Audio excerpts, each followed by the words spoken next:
our next session.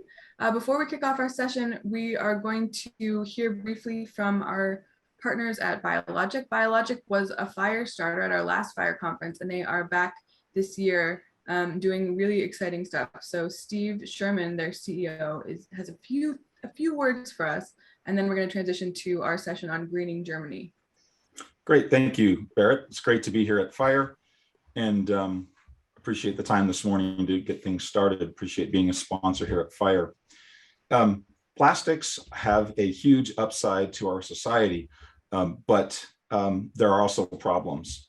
More than 11 million metric tons of plastics are released into the ocean every year. And at this rate, by 2050, if we don't do something about it, we'll have more plastic in the ocean than fish. Only about 9% of all plastics produced are recycled, which means that recycling doesn't actually solve the ocean plastics problem.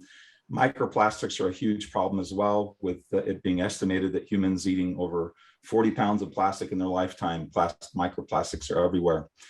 So we all do our best to recycle and do what we can, but let's face it, our waterways, our oceans, our landscapes are still filling up with plastic waste, and we're creating trillions of dollars of damage to our planet. We can't wait until the plastic has become waste to address the issue. We've got to start at the beginning, and Biologic is doing that by developing and manufacturing a biodegradable plastic resin called New Plastic, made from plants, and it makes the polymers that it's mixed with, even at 1%, very appetizing to microorganisms, and encourages them to consume the whole structure.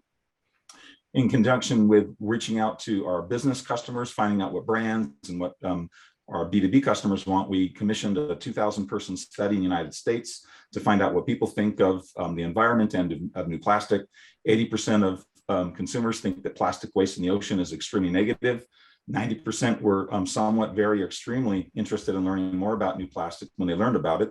And 91% were somewhat, very, or extremely likely to purchase products with new plastic. So when it really comes down to it, there's only two solutions to deal with oceans getting, or plastic getting to the oceans. One is to increase collection so that less plastic gets to the ocean. And the second is to increase biodegradation speed so that plastic leaves the ocean quicker. We looked at the addressable markets of the different kinds of resins that new plastic can be blended with.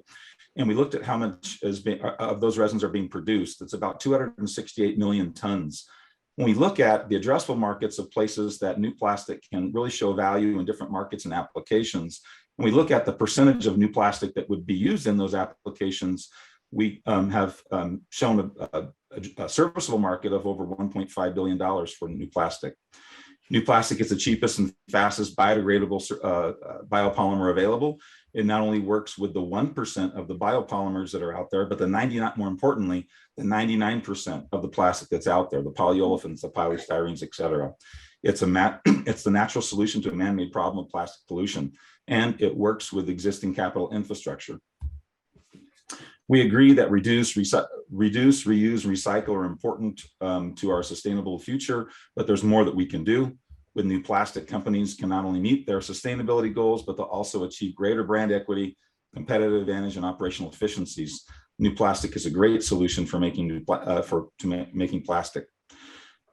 We have an interesting IP portfolio. We have 12 issued patents in the United States. We're the first people on the planet to have patents issued for using plant-based plastics to biodegrade entire structures of plastics. We have additionally over 50 patents pending, and there are many more exciting discoveries that are in the works. We have offices globally in Asia and the US, with factories as well. Global production is about 10,000 tons a year of new plastic. And when blended at about a 25% ratio, that would mean about 40,000 tons of finished plastic products a year, or blended at 1%, a million tons of plastic that is more climate friendly can be produced. We have significant traction in B2B markets with blue chip customers in the pipeline and working with brands. And we're launching our own label to help brands provide information to consumers that the products that they're buying are powered by plants, that they will be less polluting, and that they're climate friendly. And we do that with our Plastic with IQ label. Biologic, a company that was started by taking waste stream from potato production in Idaho and making biodegradable plastic from it has grown into a global company. We've taken our global operations and consolidated them into one company. And currently, we are in the early stages of a $20 million Series B funding round. Thank you for your time today, listening to our message.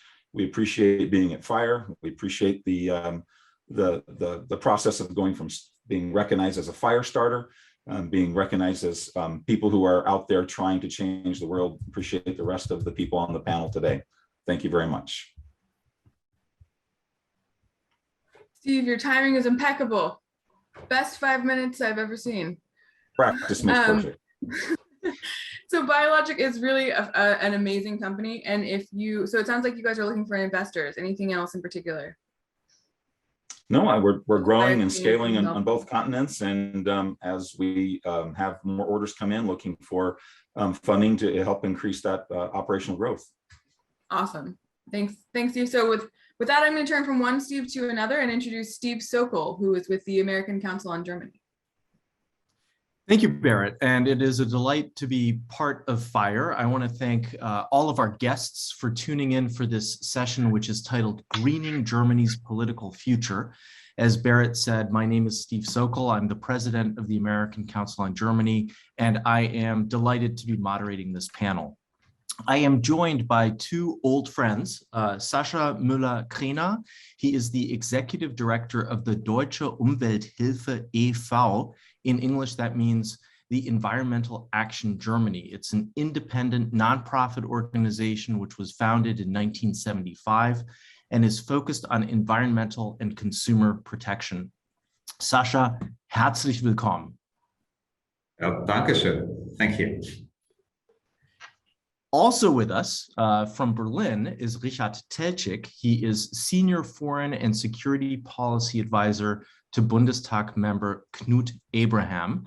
He is a member of the CDU and represents a district in the state of Brandenburg outside of Berlin. And so, Richard, I also want to welcome you to this discussion. Thank you. I appreciate to be able to participate.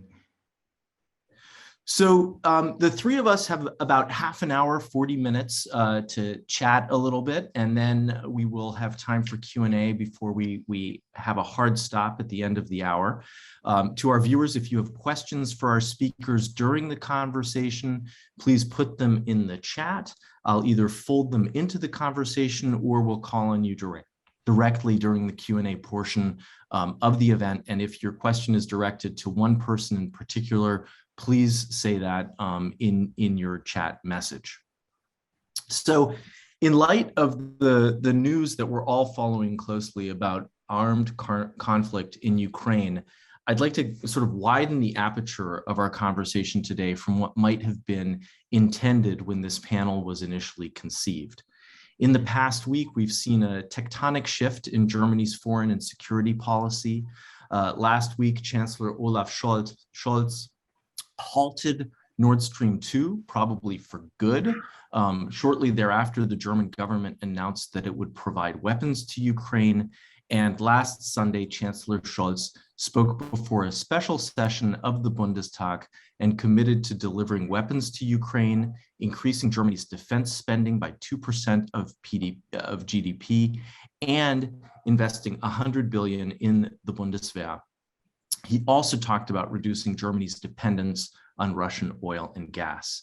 It seems absolutely clear that there is a link between the Russian invasion of Ukraine and energy security and climate concerns. And so I thought we could maybe start by pitching a question to Sascha, which is, has the Russian invasion of Ukraine sparked a new energy debate about diversity of energy sources in Germany?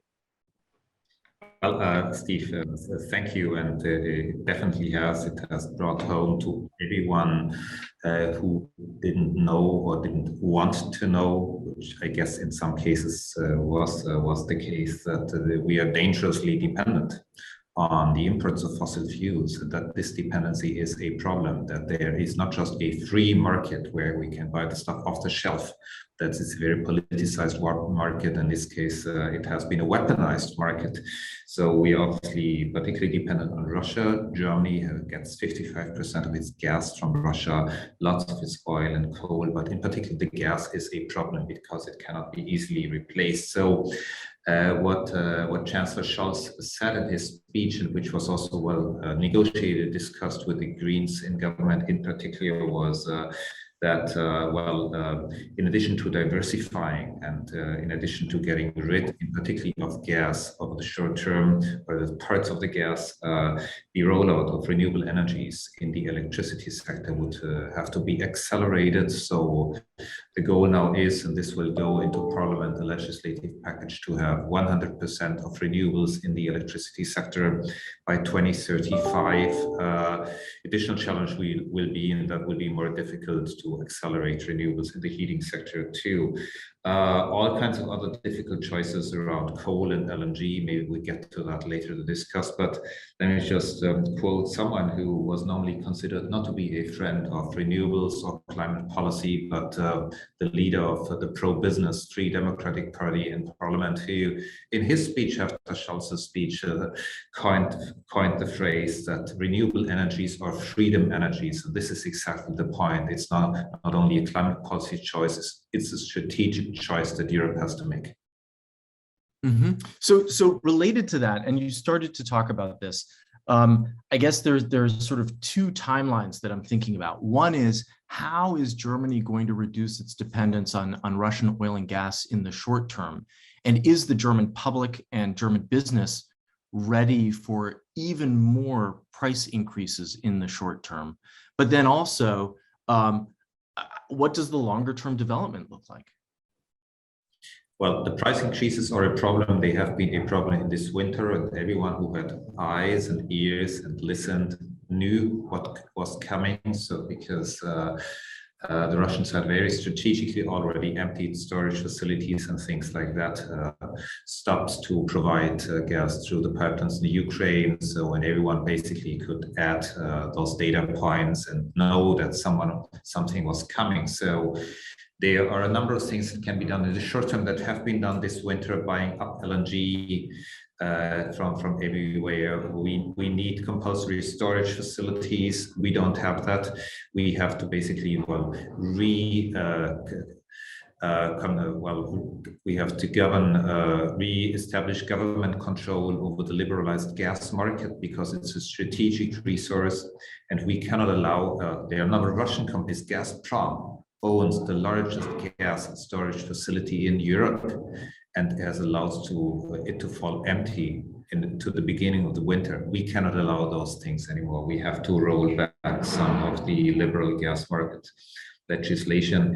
And there are things in the short term for the next winter. If the crisis is not over yet, we obviously have to think about short-term things. This is mainly in the area of efficiency, because everything that needs large-scale investment needs longer, 2 to 5 years, whether it's investing in renewables, whether it would be investing in additional LNG infrastructure.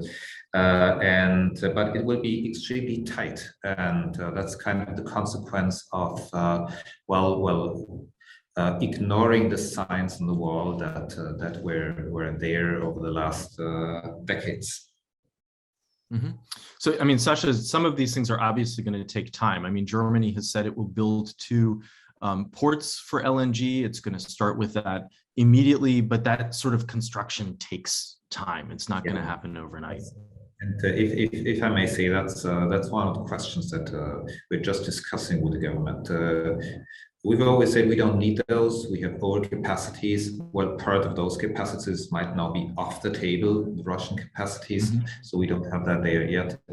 We still have LNG overcapacities in Europe. We might not have the pipes from the terminals, Spain and France.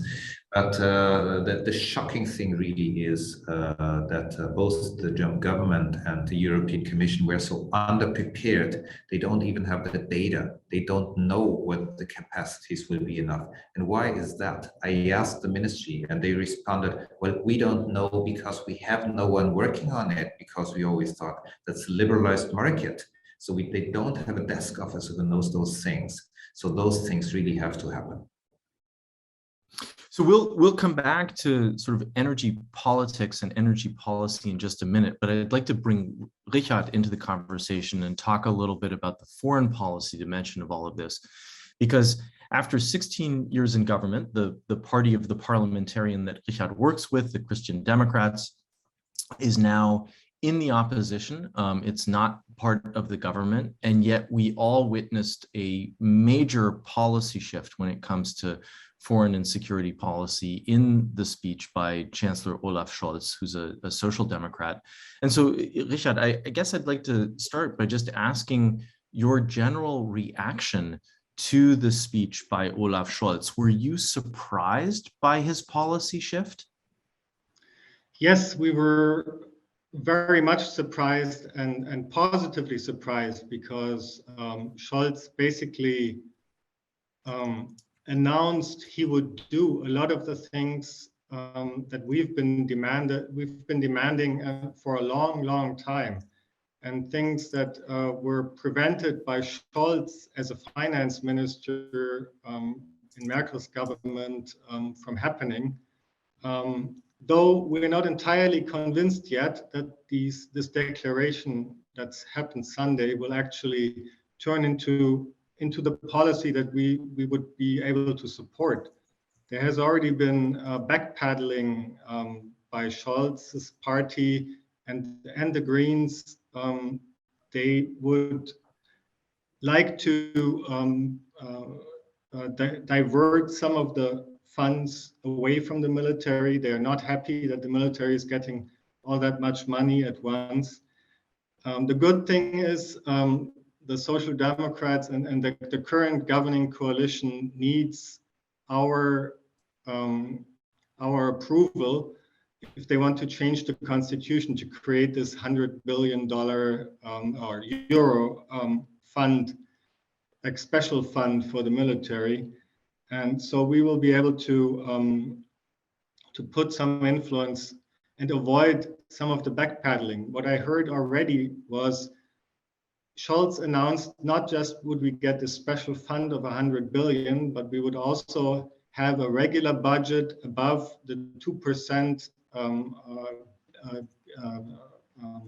gross domestic product level, and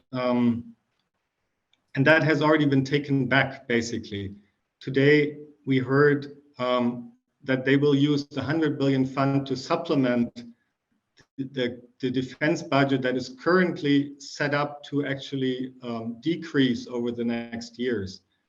And that would mean that we might be able to do the large procurement projects that to get those capabilities where the German armed forces are totally lacking right now. But we would not be able to grow our force. We would not be able to do a lot of the things. You know, the German armed forces currently don't even have enough stores of ammunitions and spare parts. So the head of our army basically said at the beginning of this crisis, we're sorry, but we stand here and can't do anything because we're already stretched to the limit. And that's for the military of the strongest economy in Europe, it's a pretty sad statement. I mean, I think for those people that don't know that much about the German Bundeswehr, I think, you know, one of the things that we've been hearing reports about over the last years is that it is woefully behind in terms of its capability, in terms of its equipment, and really in need of being updated.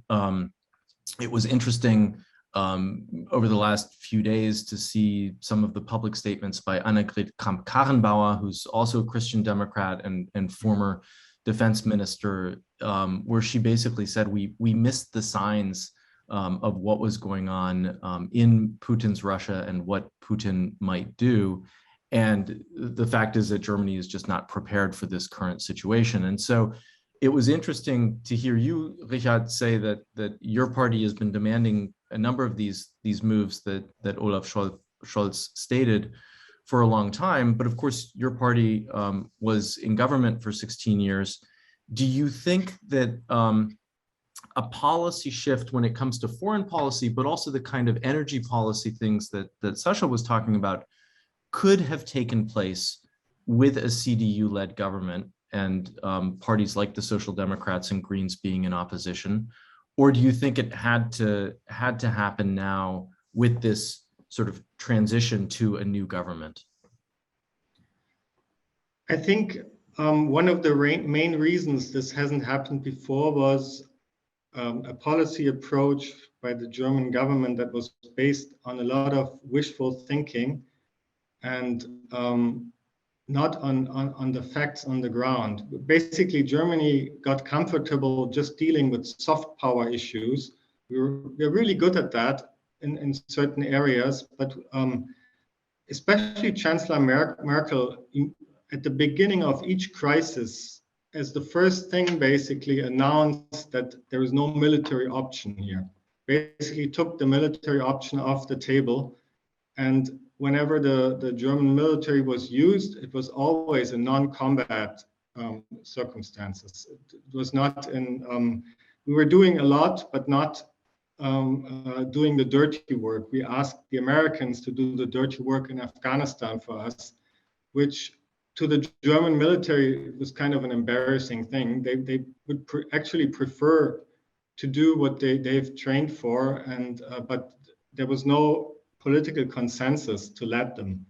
So this, you know, and the last foreign minister was just doing declaratory policies. He just sat there and said, "Oh, we're so upset, we're so angry, we're so, you know," but he didn't even start trying to resolve any issues. We always left that to others, and that's and at the same time, which was really sad. We were holding the moral high ground, especially the Social Democrats were quite good at that, and always talking down on those who are doing the hard work. And yeah, so now everything has changed. We hope. So I'd maybe like to sort of try to weave these two topics that each of you have talked about together with a kind of question that has to do with Nord Stream 2. It was very interesting when Chancellor Merkel was in government that she talked about this as a commercial project and not a geopolitical or geostrategic project. Certainly that's something that Olaf Scholz said at the beginning of his time as Chancellor as well. And now, finally, Nord Stream 2 is off the table. And so my question to each of you is whether Nord Stream 2 is off the table for good, or whether it has any sort of a future. Sasha, perhaps you first on Nord Stream 2, and then Richard. Well, and by the way, my computer sounded off in the midst of the session. No idea what that was, and so. But I'm back. Let's hope that that works. So sorry, Richard, that I didn't hear everything you said. I think it was a huge mistake from the beginning, and lots of people said that the Nord Stream 2 project was started. I think Nord Stream 1 already was a mistake, because the whole intention, and everyone agrees to that now, is that it was to circumvent Ukraine strategically. And a lot of people said the purpose of the exercise is to put Ukraine in a position that it can be invaded. And we found out that was true. It was a very long-term plan. And I was aghast when I saw the pictures in 2015, when Angela Merkel, back then with Mr. Medvedev, opened up Nord Stream 1 and announced Nord Stream 2. So that was after the invasion of Crimea.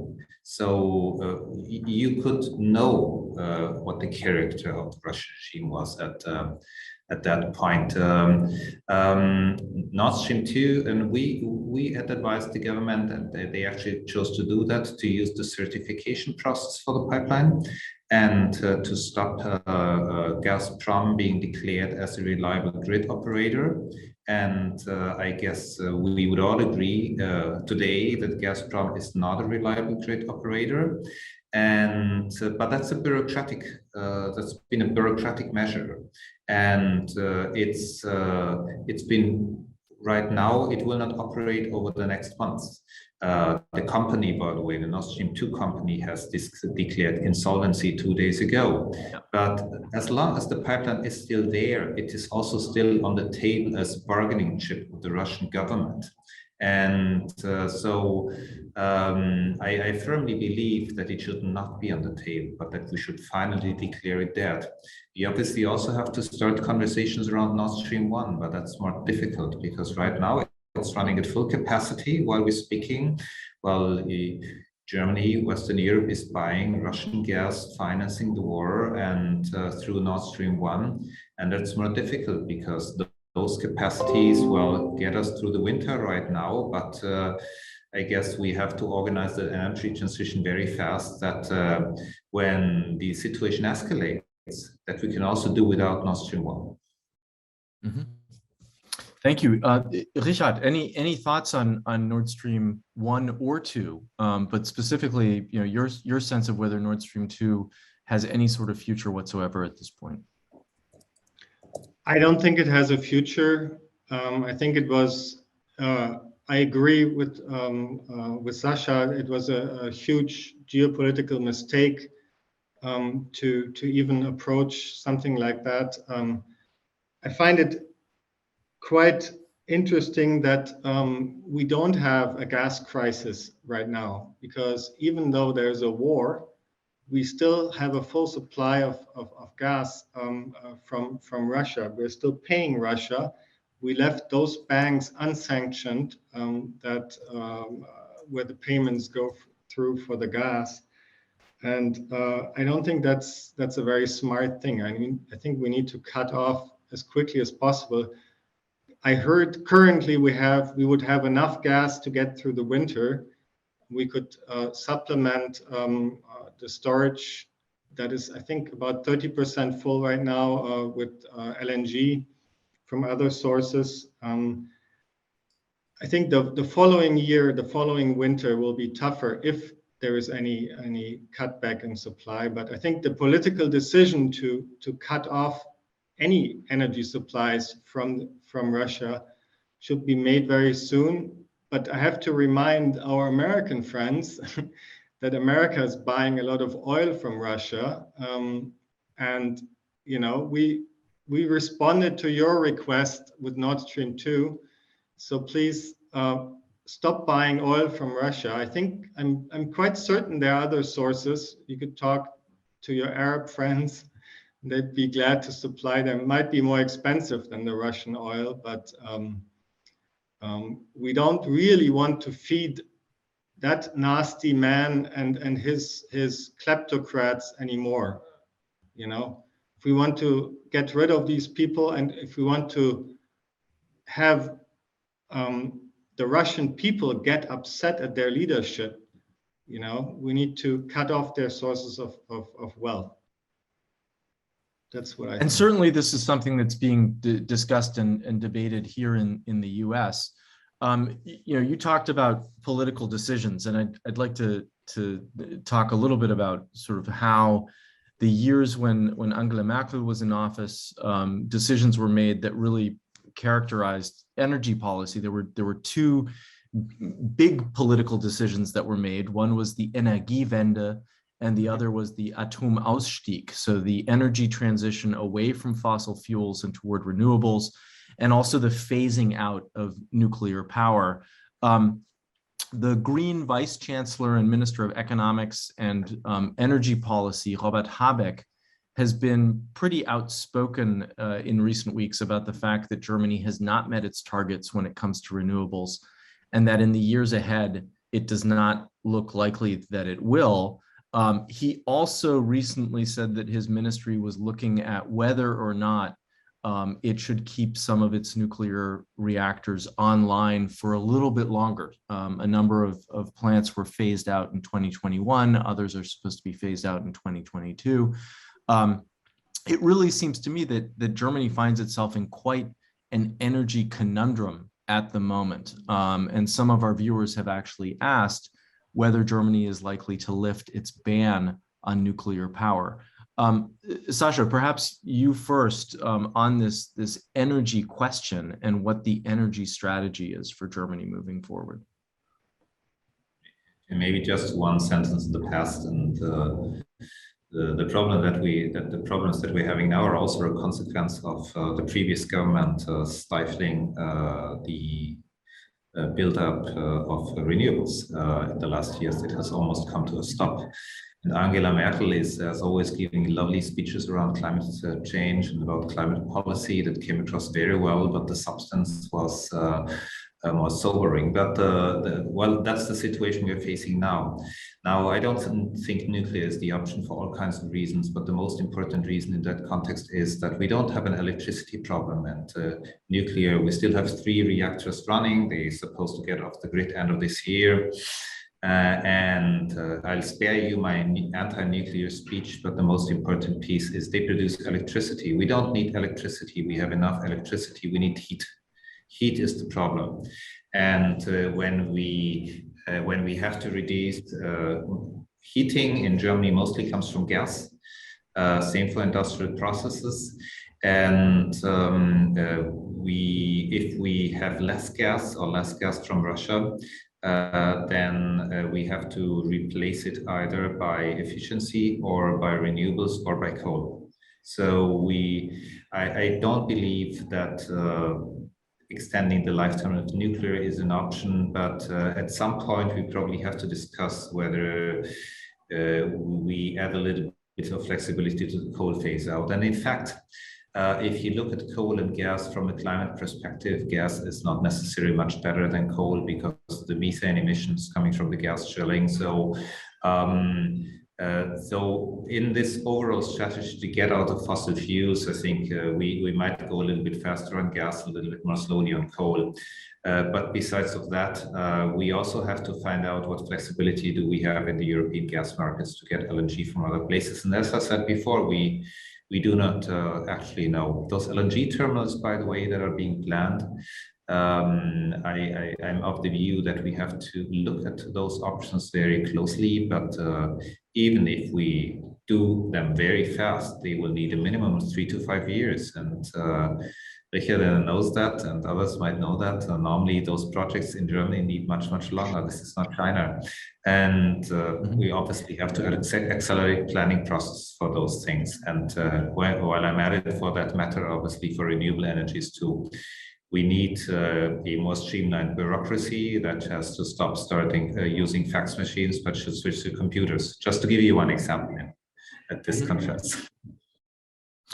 And that's, I mean, this issue about digital is a whole other topic that we could even take up and spend an hour on, sort of how Germany is woefully behind in its digital infrastructure and the degree to which faxes are still used in a lot of government agencies.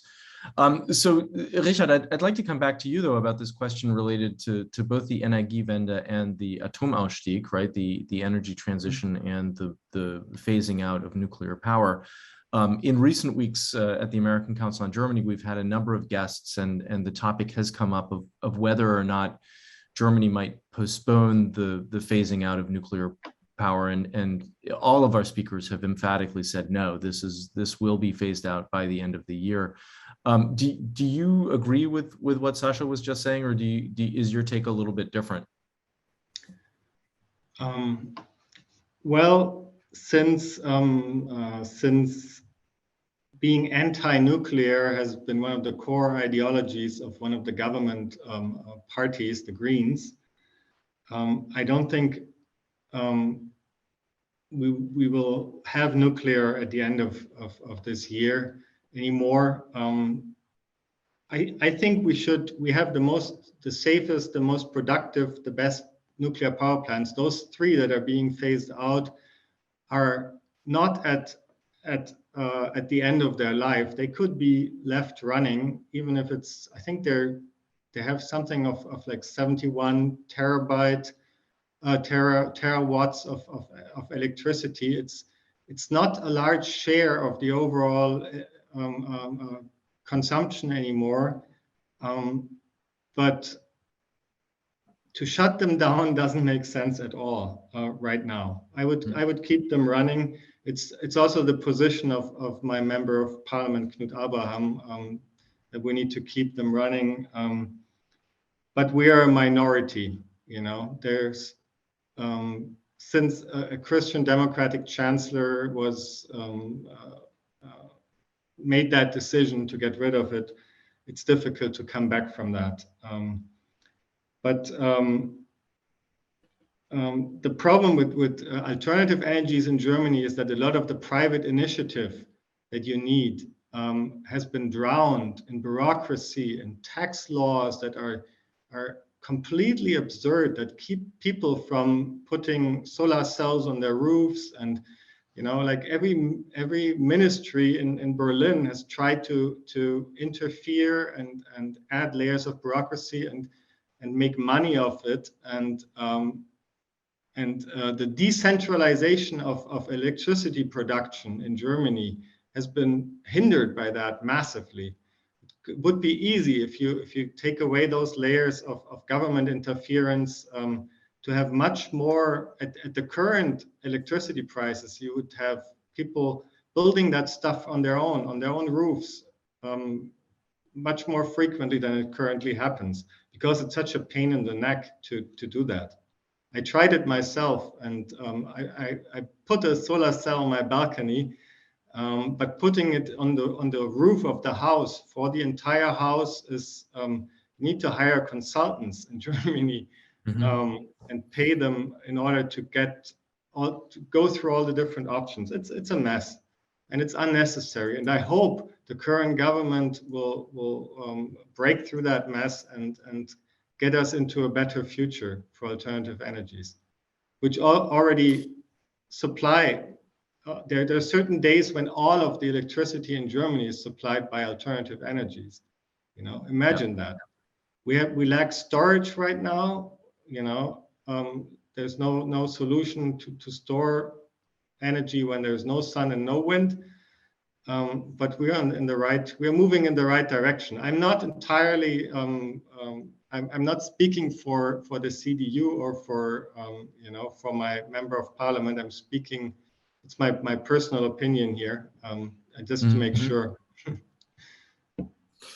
So let's maybe shift gears a little bit, because there's been a little bit of a conversation in the chat about public sentiment. And so you know, listening to Olaf Scholz's speech on Sunday, despite the backpedaling that you were talking about, Richard, it seems as if the question is, how does a leader like Olaf Scholz, how does his government bring the public along when it comes to increased military spending, when it comes to increased energy costs?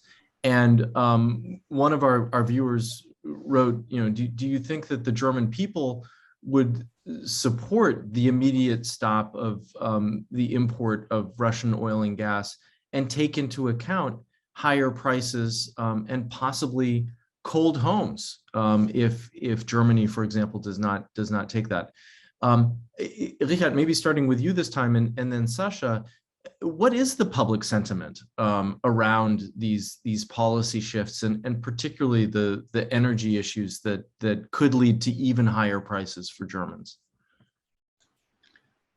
Well, our prices are already extremely high.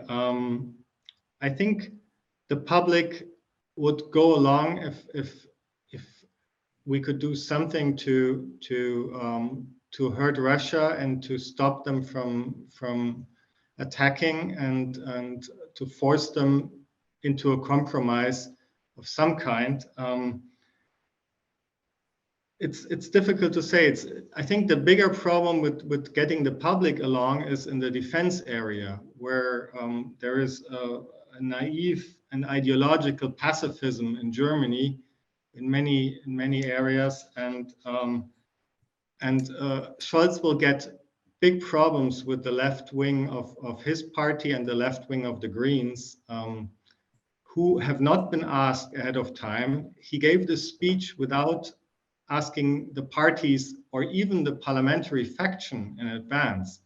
Even the parliamentary faction would have probably raised hell if he had even brought that up in an internal discussion. So he basically did something similar to what Schröder did when they went to war in Kosovo. He basically put his job on the line. Other social democratic chancellors have been thrown out over like the double track decision of NATO. And so I'm very curious to see if Scholz will be able to pull everybody along. He's definitely more conservative than most social democrats would appreciate. And we appreciate that, but his party will be a problem. I mean, this is obviously a huge test for Olaf Scholz and his leadership, and a test of the party. And so we will have to see sort of how that plays out. But before I come to sort of a closing question, before we really open the floor for Q&A, I do want to come back to you, Sasha, and ask what you think about sort of the public sentiment and the public appetite to deal with these rising costs and to deal with the crisis that is literally unfolding on Europe's doorstep. Yeah. Let me first say, and I think I clapped here in the chat, that I full-heartedly agree with Richard that we need to get rid of red tape and bureaucracy when it comes to investing in renewables, by the way, also in storage, also in hydrogen. And that has gotten worse and worse. Well, let's discuss later who was in charge the last 16 years. But I absolutely agree. I think right now we have a lot of public support. We have a lot of public support both for modernizing the army. I think a large majority of people get it, that this is necessary. And that includes the majority of the voters and the decision makers of the Greens, and I hope the Social Democrats, but I think. And there are always people who criticize, but I think there is a solid majority to do those things now. There is also a solid majority to do things on energy, also things on energy that are difficult. But I think there are two conditions to make this a success. Right now, everyone is very emotional, but in some weeks, people will look more closely in what that means for them. And the first is it must be socially just. So energy cost, well, if my energy bill increases, I probably do not even realize it because it's kind of taken off my account. I have an income where that's not a factor. There are a lot of people for whom the energy bill is a factor. And we have to address that, otherwise we lose support. And the second thing that has to happen, what should never ever happen, is that people freeze in winter, in the next winter. And it's not a given that we get through the next winter. We have a number of stopgap measures this winter, but we still have gas from Russia, and we have oil from Russia, and we have coal from Russia. So, and if we want to at least, let's say, reduce that significantly, and I would not say we have to stop it all. I think we will very rapidly, well, we really have to make sure that people can turn on the heat in their apartment and do not freeze. And otherwise we will get a political crisis like we haven't seen it for the time being. One of the positive side effects that situation now has, that people also have rallied behind the government. When you look at the opinion polls, the radical left, the radical right, neo-Nazi parties in the European parliaments, well, have lost support because now people basically rally behind the governments. But that is, they don't go away. They're waiting for their moment. And this would be exactly the moment. And that is politically extremely dangerous. It has to be balanced against everything else we do. Mm-hmm. There are no new questions that have come into the chat, so that actually gives me the opportunity to pick up on what you, Sasha, and Richard were both talking about, because it's a perfect segue to sort of my final questions for you, and that is, the title of this event had to do with the greening of Germany's political future, and I think one way to interpret that is to really think about what role the Green Party will play in this new coalition government. And Sasha, having worked earlier in your career with the Heinrich Böll Foundation, which is the political foundation associated with the Green Party, I'd like to ask you and then Richard a little bit about the political landscape. And so, Sasha, the first question to you is how long do you think this three-way coalition between the Social Democrats, the Greens, and the Liberal Free Democrats will hold? I've heard different things. Some people say that they do not think that it will last the full 4 years because there are too many tensions between the parties and even within the parties. But there are others who are very confident that there is a real commitment between these three parties. I'd love to hear your thoughts. Well, it will definitely hold, and first because there is no alternative, and secondly, I think because in the government everyone gets something that they want, and so I think for me it's out of question that it will break apart, and right now there is no parliamentary alternative that we have. I actually think it will get re-elected. Well, my personal hope, if I may say so, would be that we get a government where we don't need the Free Democrats. That is formed with the Social Democrats and the Greens, and I don't think it's a state secret that I'm a Green member, so stronger Greens would be something I would like to see. But this government will get re-elected also because the CDU, and you can correct me, I think will need time to regroup. And I don't think 4 years will be enough. Yeah. And so that's actually a perfect handover to Richard, because I wanted to ask Richard about the Christian Democratic Party. Obviously, they're now in opposition after having been in government for 16 years. They have a new party leader whose task is really to redefine the Christian Democrats and position themselves. Can you talk, Richard, a little bit about your sort of hopes and expectations for the direction in which your party might go in the not too distant future?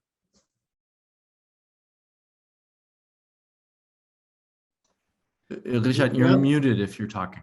No, I'm fine. Can you hear me? Yes. Good.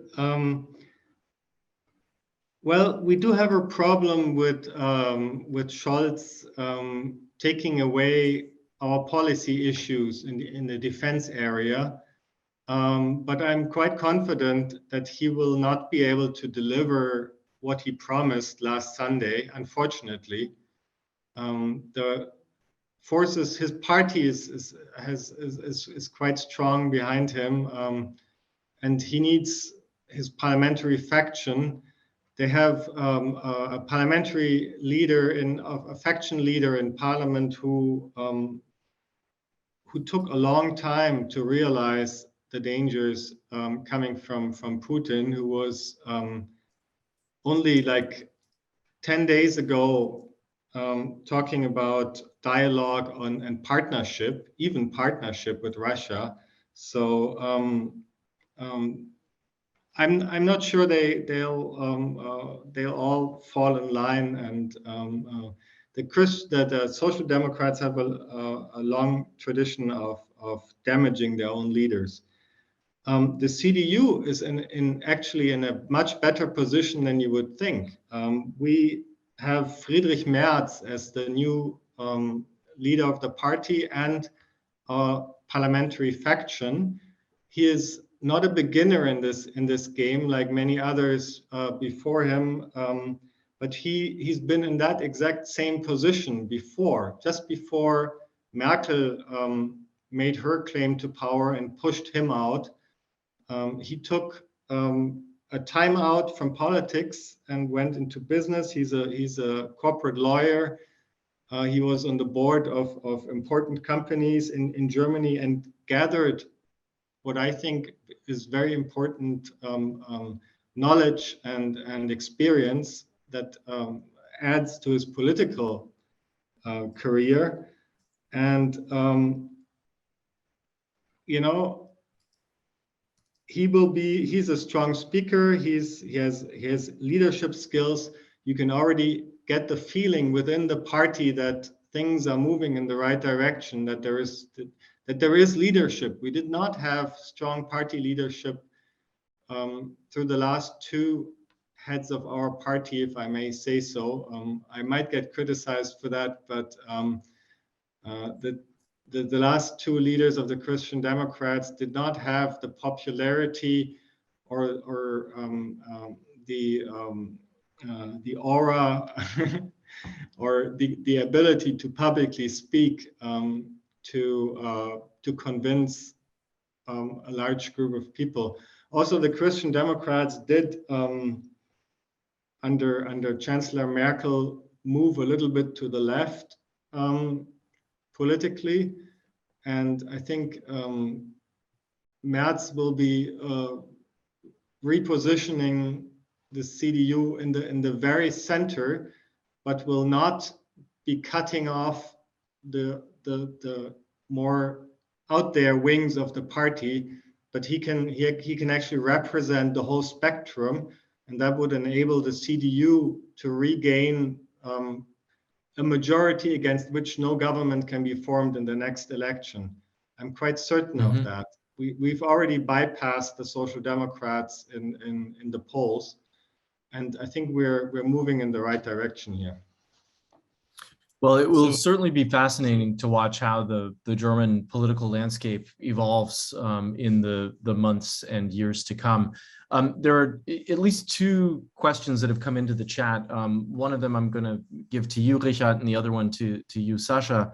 Richard, since you brought it up, one of our viewers is interested in whether or not you could expand on what the government bureaucracy is that is actually preventing people from putting solar panels on the roofs. Why? What kind of red tape is it?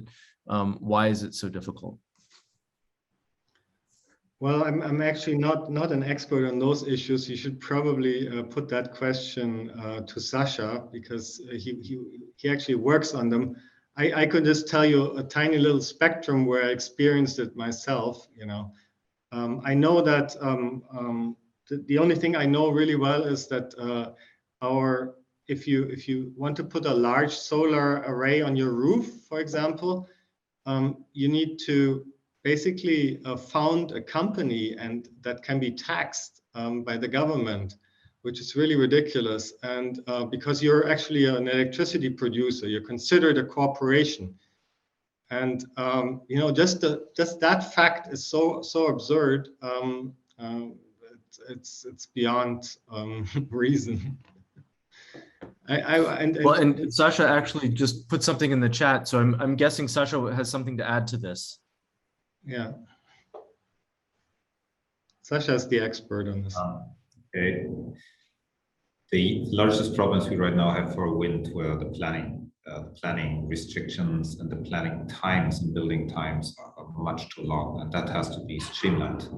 We need national legislation, we need national standards, we need national zoning laws, and we need to make simple for investors.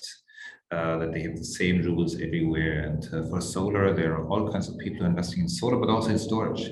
There's a huge boom in storage.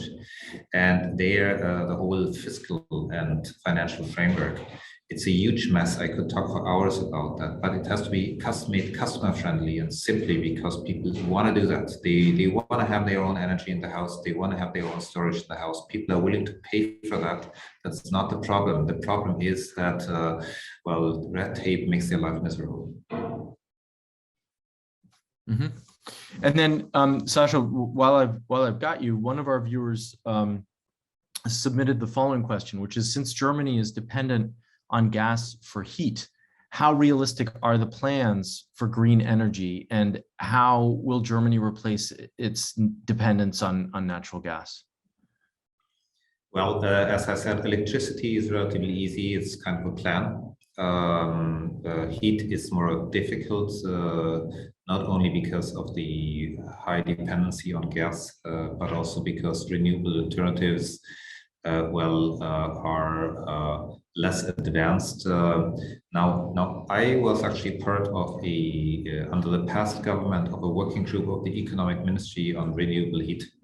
And what they basically said is you have to look at every municipality independently because they basically map the heat sources. In some places you have geothermal, in some places you have a huge potential for industrial heat pumps where you have large rivers. Some you have industrial waste. In other places you can have industrial PV, and it can be very different. So there are some cities who now have 100% renewable heat plans. They are normally targeted towards 2040, 2050. So that needs longer than the electricity piece, which is more advanced. In some cities, there are still questions whether it will get there. And probably in cities where we will not get to 100% renewables, we have to bring things like green hydrogen and replace fossil gas by green hydrogen and those kind of things.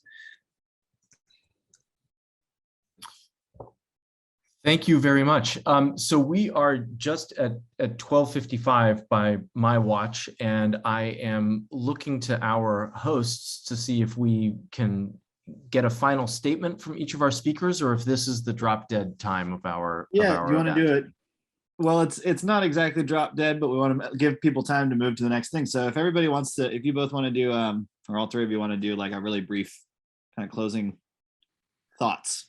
So I guess so. Thank you, Evan. So I guess that's kind of my question to Richard and to Sasha is, given that you're both German, that you have a American audience here today, in closing, what would you hope our viewers' takeaway is from the conversation that we've had today? Just sort of 45 seconds, a minute each.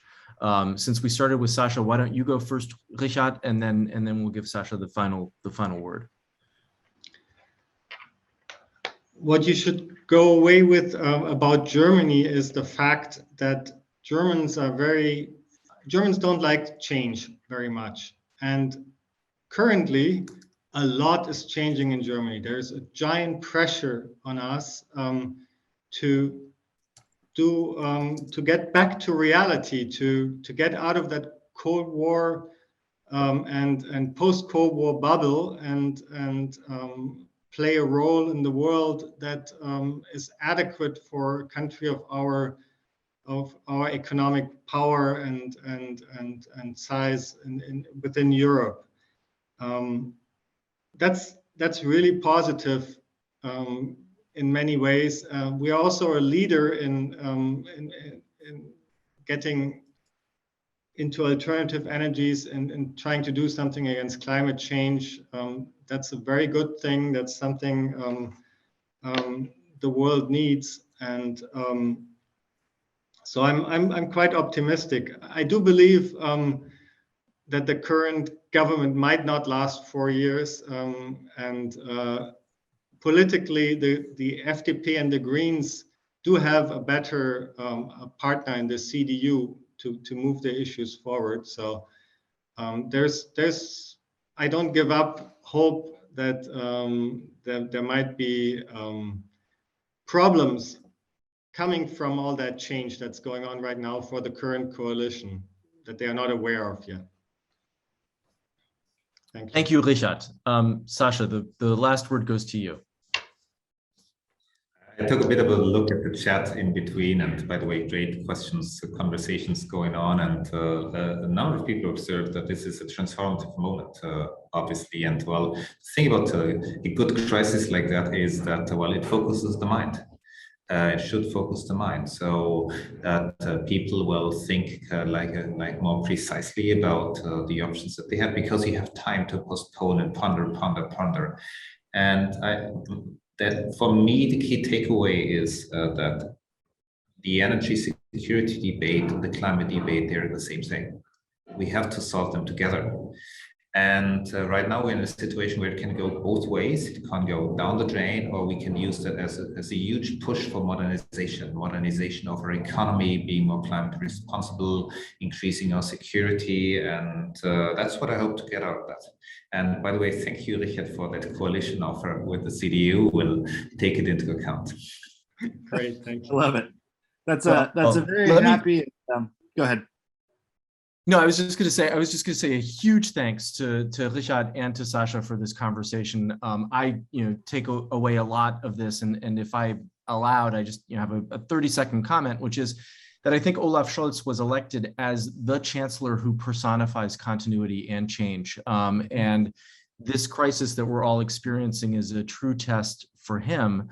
But I do think that we as Americans are seeing that Germans are, and that Germany is, an important partner for us in addressing global challenges. Those challenges might be things like the war in Ukraine, but they are also related to things like fighting a pandemic. And I mentioned the BioNTech-Pfizer partnership there, but also when it comes to addressing our energy challenges. And I'm hoping that there's a BioNTech-Pfizer partnership in the energy arena as well, so we can continue to tell that story, because I think that Germany and the US have an indispensable partnership. So with that, let me stop. Thank you, Evan. Thank you, Barrett, for this opportunity to participate in FIRE. Thank you, Steve. Well, Stephen, sorry. And Richard, everyone, that was a fantastic panel. We've been having some great stuff in the chat today for all of our panels, and yours is no exception. And that's always a good indication that the panel was fascinating to everybody. We had some great commentary and kind of running discussions. So with that, we're going to move to our next panel.